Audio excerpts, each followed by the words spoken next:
Good morning and welcome back to the channel. If you mention the Washington Monument to most people around the world, they would think of the monument in Washington, D.C., along the National Mall, along with the White House, Lincoln Memorial, and Capitol. However, what most people don't know is that there's actually another Washington monument, the first Washington monument, dedicated to our first president, that is located along the Appalachian Trail at the top of a mountain just outside the small town of Boonesboro in Maryland. Today we are going to go and try to check that out. It is currently about 30 degrees out here. We have some snow on the ground. The monument itself is closed.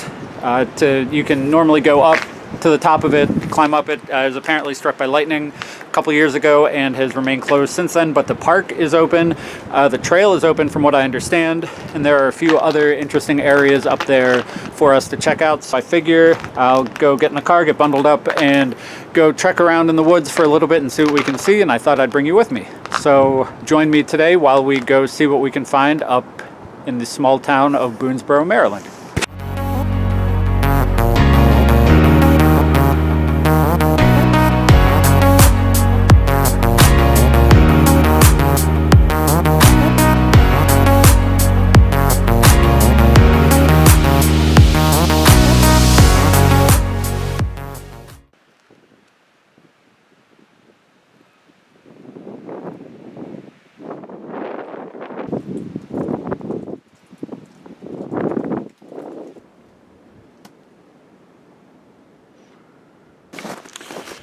Now, compared to the monument in D.C., this monument is significantly less impressive. It is 30 feet high and with a circumference of 54 feet. Yeah, if you're expecting something like the monument in D.C., you're going to be sorely disappointed, but it certainly is an arguably much prettier area at the top of South Mountain, right along the Appalachian Trail.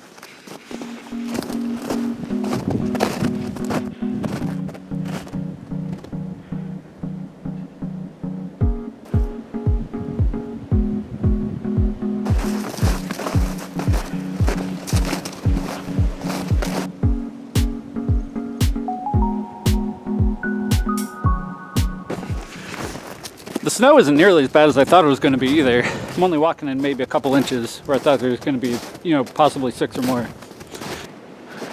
All right, and as we turn the corner here, we get our first shot of the monument. Just another minute and we will find out if we can actually go up inside.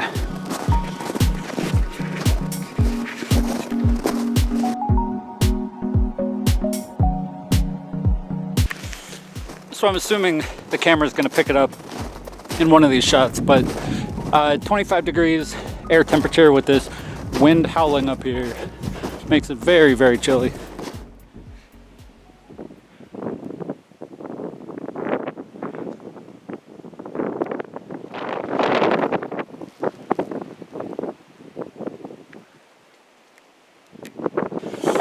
So one of my first purchases, next purchases I think, part of this channel is going to be a windsock for the microphone.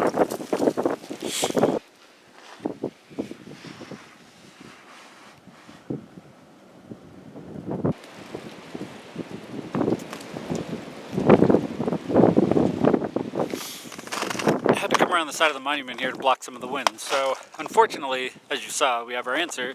The monument is still closed. However, that doesn't stop us from getting shots of these views up here.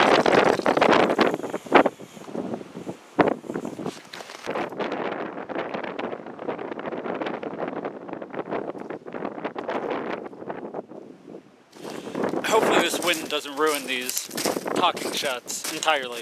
I've never been up here at night before or seen it from down in the valley there, but apparently they have spotlights that illuminate this at night, and I bet you that makes it look really cool, but I honestly wonder who can really see it.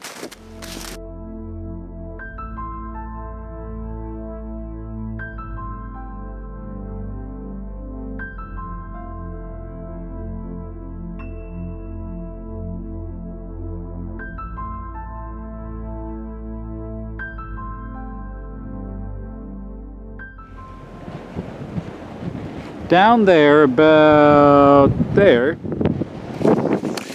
is the town of Boonesboro, whose citizens erected this monument, and where we might be going and wandering around. It is way too cold and frozen, so I'm gonna go back to the car.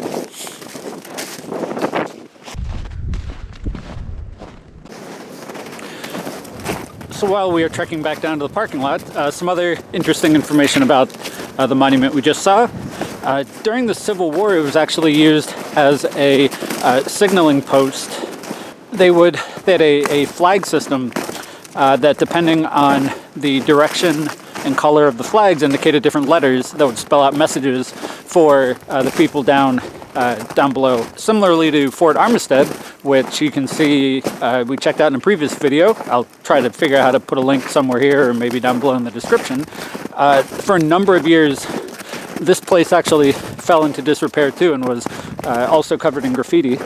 Actually, at one point, it was blown up in part by dynamite and then rebuilt years later.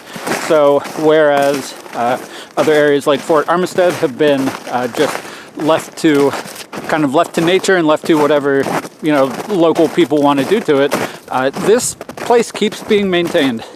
Probably in large part to it being a state park, whereas Fort Armistead is technically a city park. But anyway, enough about that. You can watch that in the other video if you want. There is another monument about 10-15 minutes away from here that I think I'm going to go and check out, see if it's open as well. And then maybe we'll see if we can trek down into the town of Boonesboro and maybe walk around a little bit, see if there's anything interesting going on down there. So, see you in a few.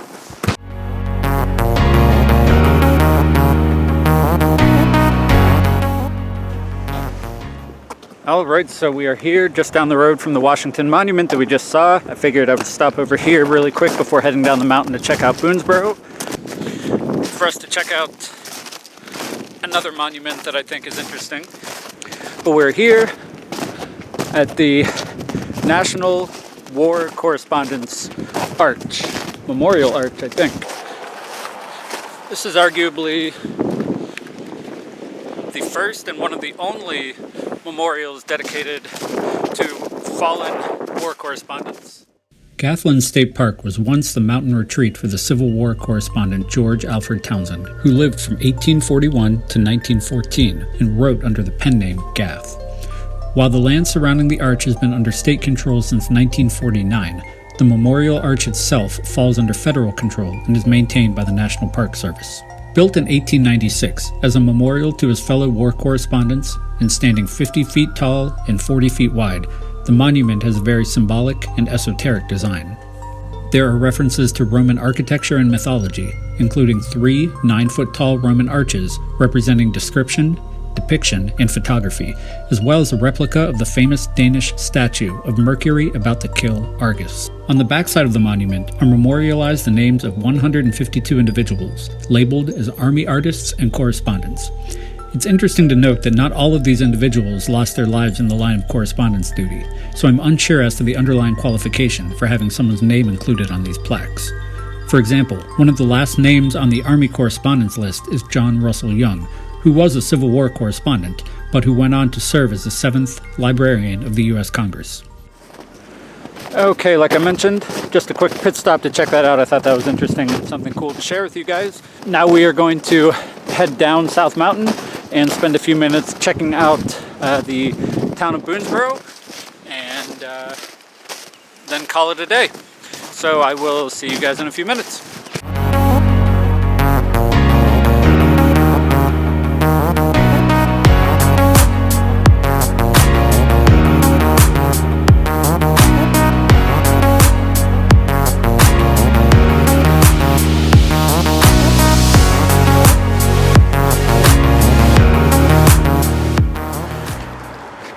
Welcome to the town responsible for the first Washington Monument, historic Boonesboro, Maryland, established 1792. I figure since this is the town responsible for erecting the Washington Monument, which we just saw, a little bit ago, I would come down here and check it out. Thankfully, like everything else, today it is pretty much dead. But yeah, let's go see if there's anything interesting going on in Boonesboro, Maryland.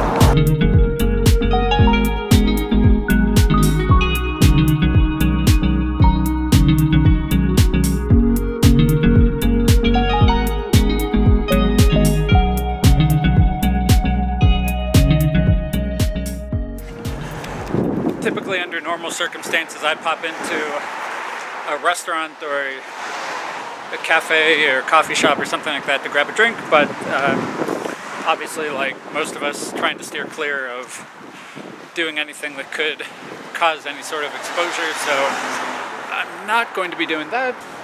But if I were, there are a lot of really cool places just right here on the square.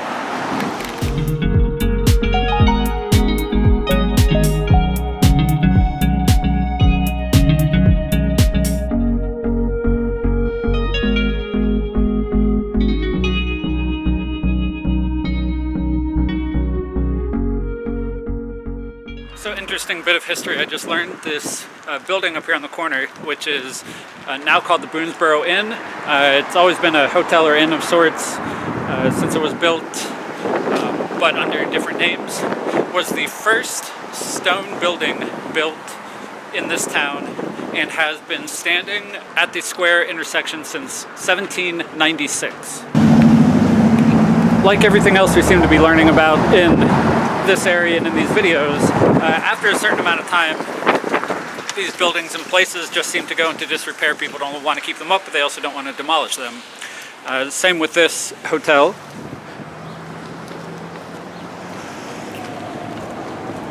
It seems to have gone into disrepair and all but kind of forgotten, except for the structure itself, somewhere around the Great Depression era. However, in 2007, the building was bought by locals and in an attempt to reform it. But shortly after purchasing and starting renovations, fire tore through the building and took out all but the masonry work. So any wooden structure you can see, or wooden piece of that building you can see, is new to since 2007, 2008, but the stonework has been in place since 1796.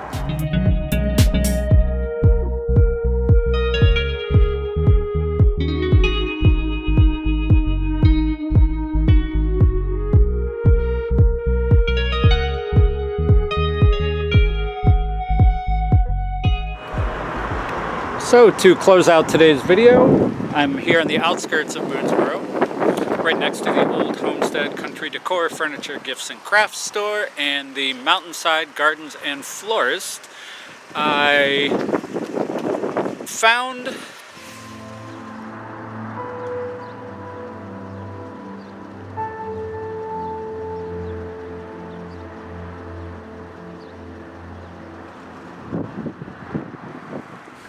Alright, so I think that's going to about do it for today's video. I'm officially frozen and done walking around in 20 degree, snowy, windy weather.